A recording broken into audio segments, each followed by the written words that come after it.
Alhamdulillah bersua kembali di Cerma Channel yang keren beken penuh inspiratif bersama saya Saddam Hussein. Semoga sobatku baik selalu sehat penuh keberkahan dalam beraktivitas. Perjumpaan ini saya akan mengkisahkan seorang biarawati nan cantik terculik hatinya dengan seorang pemuda tukang sate keliling gereja Katedral Jakarta. Ayo langsung saja kita simak perjalanan kisahnya berikut ini. Di tengah hiruk-pikuk Jakarta Pusat yang tak pernah tidur, berdiri megah gereja Katedral Jakarta, saksi bisu dari berbagai kisah yang tertinggal di setiap sudutnya. Di balik gerbang yang anggun dan penuh kedamaian itu, hiduplah seorang biarawati muda bernama Suster Maria Agnes. Usianya baru 26 tahun, namun ia telah mengabdikan dirinya di gereja ini sejak 6 tahun lalu. Cantik, ayu, dan manis, begitu orang-orang menyebutnya. Senyum lembutnya selalu hadir untuk siapa saja yang membutuhkan doa, pelukan hangat, atau sekadar secangkir teh dan cerita. Setiap pagi, selepas misa subuh, Suster Agnes punya kebiasaan berdiri di taman kecil samping gereja, menikmati udara pagi yang masih bersih. Dan disitulah, takdir mulai memainkan perannya. Seorang tukang sate lewat dengan gerobaknya. Gerobak itu sederhana, tapi harum aroma sate yang mengepul dari pembakarannya menembus pagar gereja, menggoda siapapun yang menciumnya. Namanya Sugeng. Pria sederhana asal Jawa Timur, kulit legam karena terik matahari, namun senyumnya selalu hangat seperti sambutan seorang sahabat lama. Setiap hari, Sugeng lewat di depan gereja, dan tak jarang mereka saling melempar sapa. "Selamat pagi, Suster. Harum sate bisa nyampe altar nih," goda Sugeng sambil tersenyum. Suster Agnes tertawa pelan, menundukkan wajah yang mulai memerah. "Pagi, Mas Sugeng. Jangan-jangan jemaat jadi batal puasa karena harum satenya." Obrolan kecil itu terus berulang, hari demi hari. Dari hanya menyapa, menjadi saling bertukar cerita. Tentang kampung halaman, tentang kehidupan yang penuh warna, tentang harapan dan impian yang dulu tertunda. Tanpa sadar, benih-benih perasaan mulai tumbuh. Bukan cinta biasa, tapi cinta yang hadir dengan penuh pertentangan dalam hati. Cinta yang tak seharusnya muncul di kehidupan seorang biarawati. Namun seperti kata orang bijak, cinta tak pernah memilih tempat atau waktu. Ia hadir seperti cahaya pagi yang hangat, mengusir dingin dari relung hati yang lama tertutup. Hari-hari berlalu, dan obrolan ringan antara Suster Agnes dan Mas Sugeng mulai menjelma menjadi perbincangan yang lebih dalam. Meski selalu diiringi canda dan tawa, keduanya menyadari bahwa ada sesuatu yang lebih dari sekadar keramahan. Ada debar, ada degup, dan ada rindu yang tak mereka mengerti. Suster Agnes kerap duduk lebih lama di taman gereja, hanya untuk menunggu gerobak sate itu lewat. Sugeng pun, tanpa alasan jelas, mulai berkeliling lebih pagi, memastikan dirinya bisa menyapa wanita yang selalu membuat hatinya bergetar itu. Namun keduanya menyadari, ini bukan kisah cinta biasa. Suster Agnes hidup dalam pengabdian, dan Sugeng hanyalah seorang tukang sate keliling. Dunia mereka bagaikan dua ujung tali yang tampak mustahil disatukan. Tapi takdir, sekali lagi, tak suka dengan kata mustahil. Suatu senja yang gerimis, Sugeng datang lebih lambat dari biasanya.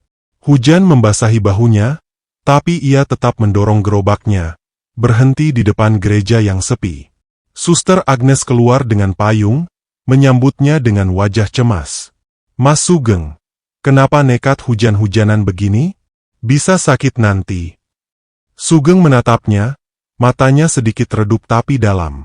"Karena kalau saya nggak lewat hari ini, saya takut kehilangan satu hari buat lihat senyum Suster."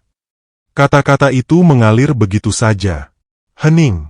Hanya suara gerimis dan degup jantung mereka masing-masing yang mendominasi suasana. Wajah Suster Agnes memerah, bukan karena dingin, tapi karena hatinya pun mengiyakan apa yang tak pernah diucapkan. Sejak saat itu, mereka tak bisa lagi menolak kenyataan bahwa rasa itu nyata. Hubungan mereka tumbuh dalam diam. Tak ada yang tahu, kecuali angin malam dan langit Jakarta yang penuh rahasia. Kadang Sugeng meninggalkan secarik surat kecil berisi pantun lucu di bawah pot bunga taman. Kadang Suster Agnes menyelipkan kue buatan dapur biara di plastik sate Sugeng. Romantis dalam diam, dramatis dalam kesunyian.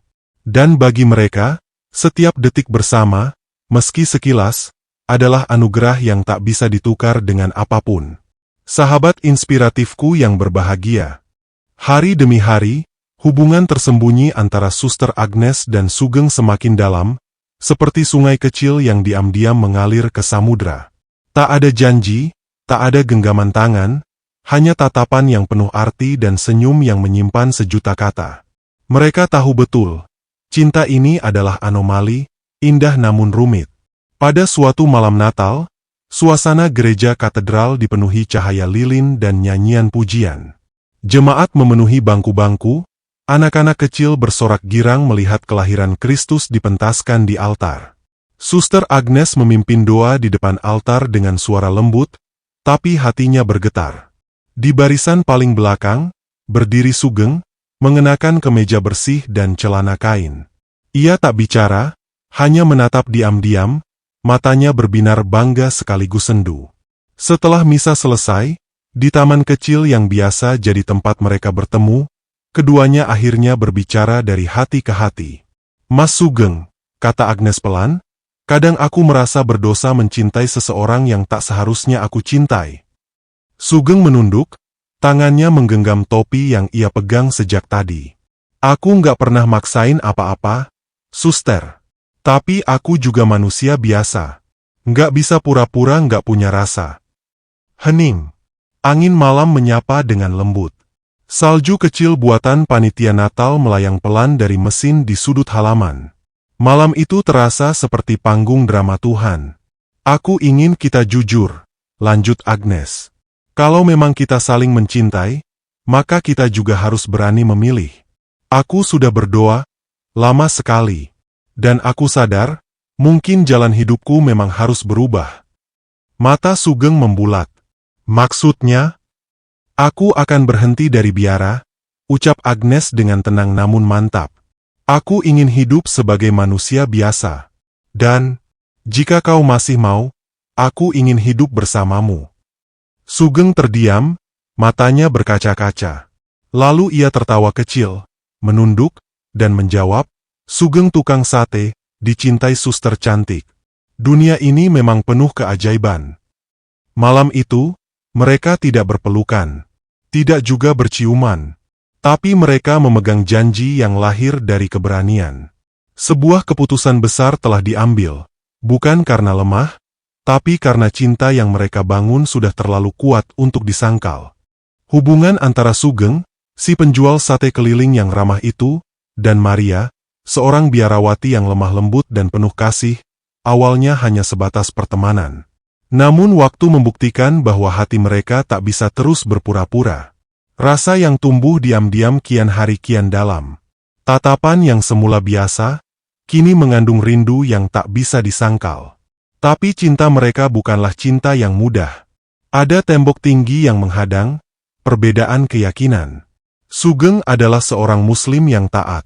Setiap hari ia menyempatkan sholat di sela kesibukannya berjualan, dan mengaji sebelum tidur. Sedangkan Maria adalah seorang biarawati yang telah lama mengabdi di gereja, mempersembahkan hidupnya untuk pelayanan.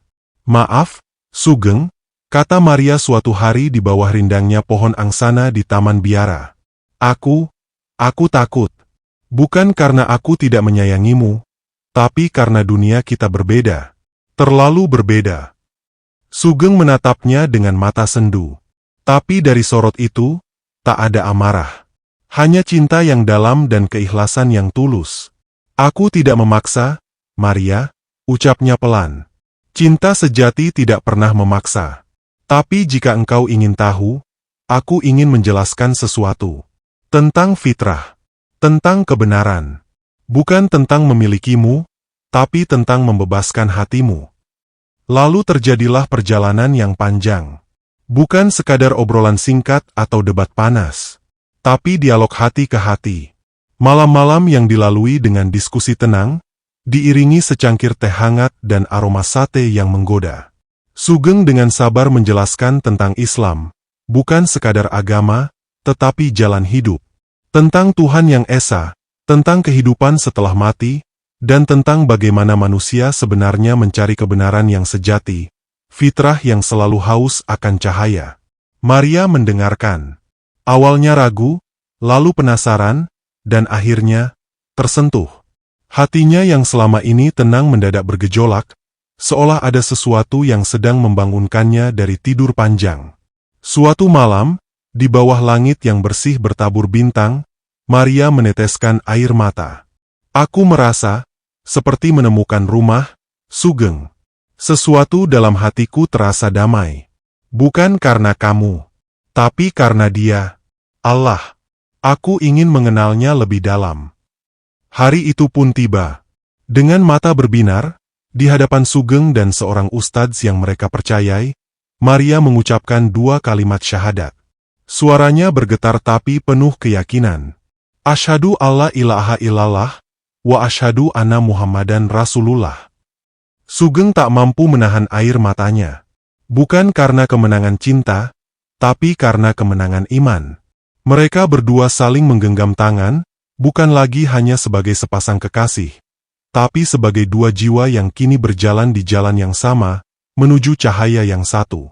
Kisah mereka menyebar. Bukan sebagai kontroversi, tapi sebagai inspirasi. Bahwa cinta sejati tak hanya menyatukan 2 hati, tapi bisa menjadi jembatan menuju cahaya Tuhan. Sahabat inspiratifku yang berbahagia. Suster Maria Agnes sekarang bernama Mariam setelah memeluk Islam.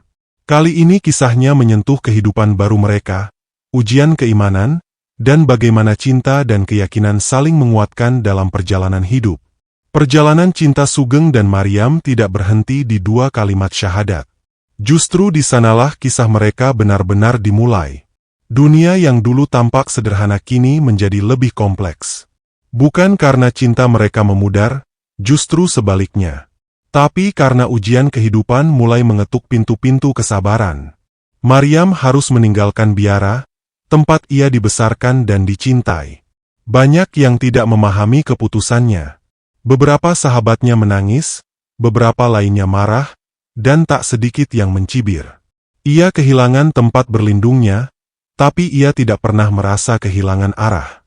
Karena kini, dalam hatinya telah tertanam kalimat tauhid yang tak tergoyahkan. Sugeng pun tak luput dari ujian. Tetangga-tetangganya mencibir. Sugeng kok bisa-bisanya nikahin mantan biarawati? Kata mereka. Beberapa pelanggannya mulai menjauh, merasa aneh dengan kisah cinta yang tak biasa itu. Namun Sugeng tak membalas dengan amarah. Ia justru membalas dengan pelayanan yang lebih ramah, lebih tulus, dan lebih sabar. Sate-satenya kini tak hanya harum karena bumbu, tapi juga karena keberkahan yang melingkupinya. Hari-hari mereka lalui dalam rumah kecil di pinggiran kota. Bukan rumah mewah, tapi di dalamnya penuh tawa, pelajaran, dan doa. Mariam mulai belajar membaca Al-Quran dengan terbata-bata, dan Sugeng setia mendampingi. Ada kalanya Mariam menangis karena merasa bodoh, namun Sugeng selalu tersenyum. Jangan takut salah, Mariam.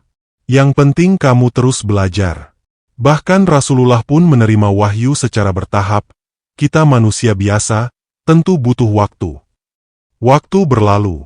Mariam tumbuh menjadi muslimah yang tangguh. Ia mulai mengajar anak-anak mengaji, bercerita dengan lembut tentang perjalanan hidupnya yang menemukan Islam lewat cinta, lalu meneguhkan cinta lewat Islam. Satu hal yang membuat orang-orang akhirnya mulai luluh. Mereka melihat ketulusan. Bukan dari ucapan, tapi dari tindakan Sugeng dan Mariam. Dari cara mereka menyapa, dari cara mereka saling menghargai, dan dari cara mereka mencintai tanpa pamer. Suatu hari, mantan rekan Mariam di biara datang diam-diam ke rumah mereka. Ia menangis dan berkata, "Aku ingin mengenal Islam, sepertimu." Mariam terdiam. Ia tersenyum sambil menggenggam tangan sahabat lamanya. "Jika cinta bisa membawaku ke cahaya, maka semoga cahaya ini bisa menjadi pelita untuk yang lainnya." Dan hari itu, Sugeng tahu, cinta mereka bukan hanya kisah 2 insan. Tapi sudah menjadi jalan dakwah, jalan yang Allah pilihkan untuk menyentuh hati yang lain. Sahabat inspiratifku yang berbahagia. Perjalanan hidup Sugeng dan Maryam, yang kini berkembang menjadi inspiratif gerakan hidayah yang meluas dan menyentuh hati banyak orang di Nusantara. Perjalanan Sugeng, penjual sate yang sederhana, dan Maryam, mantan biarawati yang kini menjadi muslimah yang teduh, telah menyebar jauh melampaui gang kecil tempat mereka tinggal. Awalnya hanya beredar dari mulut ke mulut, tapi seiring waktu, kisah itu menjelma menjadi obor yang menyalakan cahaya di hati banyak pencari kebenaran. Video sederhana tentang perjalanan hijrah Maryam yang direkam oleh seorang santri muda, menyebar luas di media sosial. Tidak butuh waktu lama, kisah itu viral.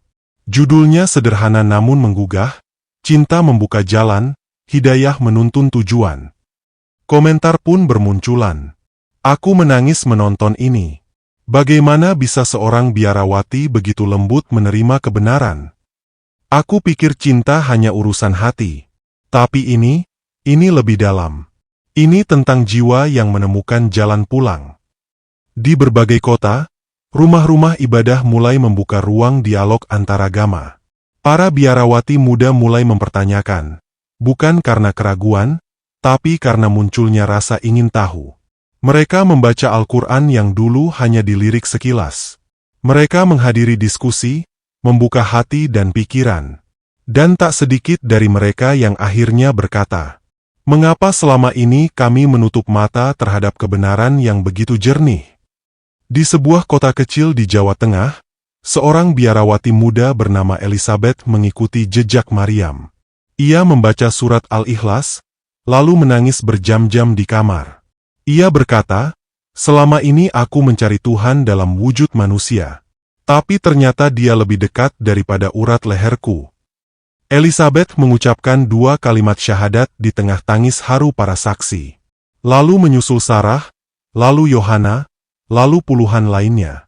Mereka tak berpindah keyakinan karena cinta lelaki, tapi karena cinta sejati kepada Tuhan yang Esa, yang selama ini telah mengetuk hati mereka dengan lembut namun pasti. Universitas-universitas pun mulai menghadirkan kajian perbandingan agama secara lebih jujur dan ilmiah. Mahasiswa-mahasiswa yang dulu merasa cukup dengan pengetahuan duniawi, kini mulai meraba makna kehidupan. Mereka membaca Al-Quran bukan untuk debat, tapi untuk mencari cahaya. Dan ketika cahaya itu menyapa, mereka pun tak mampu berpaling. Dari Surabaya hingga Bandung, dari Medan hingga Makassar, jejak hidayah menyebar seperti musim semi yang menumbuhkan bunga-bunga keimanan. Sebuah gerakan tak resmi pun tumbuh, mereka menamainya Gerakan Maryam. Gerakan spiritual yang bermula dari kisah cinta dan berubah menjadi gelombang perubahan. Dan Sugeng? Ia tetap setia berjualan sate, meski kini warungnya dipadati orang-orang yang ingin sekadar bersalaman atau mengucap terima kasih. Ia selalu berkata, "Saya cuma tukang sate. Allah lah yang membolak-balikkan hati. Kami hanya jalan kecil dari rencananya yang agung." Sementara Maryam, kini menjadi guru ngaji dan pembicara dalam berbagai forum. Ia tak bicara dengan banyak dalil, tapi dengan pengalaman hidup yang menggugah. Ia selalu mengakhiri setiap kisahnya dengan kalimat yang membuat banyak hati bergetar. "Aku tidak berpindah agama. Aku kembali ke fitrah. Dan fitrah manusia adalah mengenal Tuhannya yang satu, Allah." Kisah mereka bukan lagi tentang cinta dua insan, tapi tentang cinta yang menyalakan ribuan cahaya yang tercerahkan dengan cahaya petunjuk Allah mendapatkan hidayahnya. Sahabat inspiratifku yang berbahagia dirahmati Allah. Dari kisah perjalanan hidup Sugeng, si penjual sate yang sederhana, dan Maryam, sang mantan biarawati yang kini menjadi cahaya bagi sesama, kita belajar bahwa hidayah bisa datang lewat jalan yang tak disangka-sangka. Bahwa cinta yang dibingkai oleh keimanan bukan hanya menyatukan dua hati, tetapi mampu menggugah peradaban. Ada beberapa hikmah dari kisah ini amat dalam. Pertama, fitrah manusia adalah mengenal Tuhannya. Sebesar apapun tembok perbedaan, jika hati terbuka dan jiwa jujur dalam mencari kebenaran, maka cahaya itu akan menyapa. Al-Quran adalah pelita yang tak akan padam, dan siapapun yang ikhlas mencarinya, akan Allah beri jalan. Berikutnya, cinta yang paling sejati bukan hanya tentang memiliki, tapi tentang menuntun ke arah yang diridhai. Sugeng tidak pernah memaksa, namun lewat kesabaran dan keteladanan, ia menjadi jalan hidayah bagi Maryam, dan akhirnya bagi banyak jiwa lainnya. Dan yang berikutnya, dakwah bukan hanya milik para ustadz, tapi milik setiap hati yang jujur, setiap lisan yang lembut, dan setiap perbuatan yang mencerminkan Islam. Dari penjual sate, biarawati, mahasiswa, hingga ibu rumah tangga, semua bisa jadi bagian dari perjuangan menyebar cahaya kebenaran. Sahabatku yang berbahagia, semoga kisah ini menginspirasi kita semua untuk tetap teguh di jalan Islam, terus berdakwah dengan akhlak, dan selalu membuka hati terhadap siapapun yang sedang mencari cahaya. Kami dari Cerma Channel mengucapkan terima kasih atas waktu, perhatian, dan hati Anda yang terbuka menerima kisah ini. Jika kisah ini menyentuh hati sobatku, jangan lupa untuk membagikannya, agar lebih banyak hati yang ikut tercerahkan. Saya mohon pamit undur diri, sampai berjumpa kembali dalam kisah inspiratif lainnya, hanya di Cerma Channel, tempat di mana cerita bukan sekadar hiburan, tapi juga pelita iman. Semoga Allah senantiasa menjaga kita dalam cahayanya. Wassalamualaikum warahmatullahi wabarakatuh.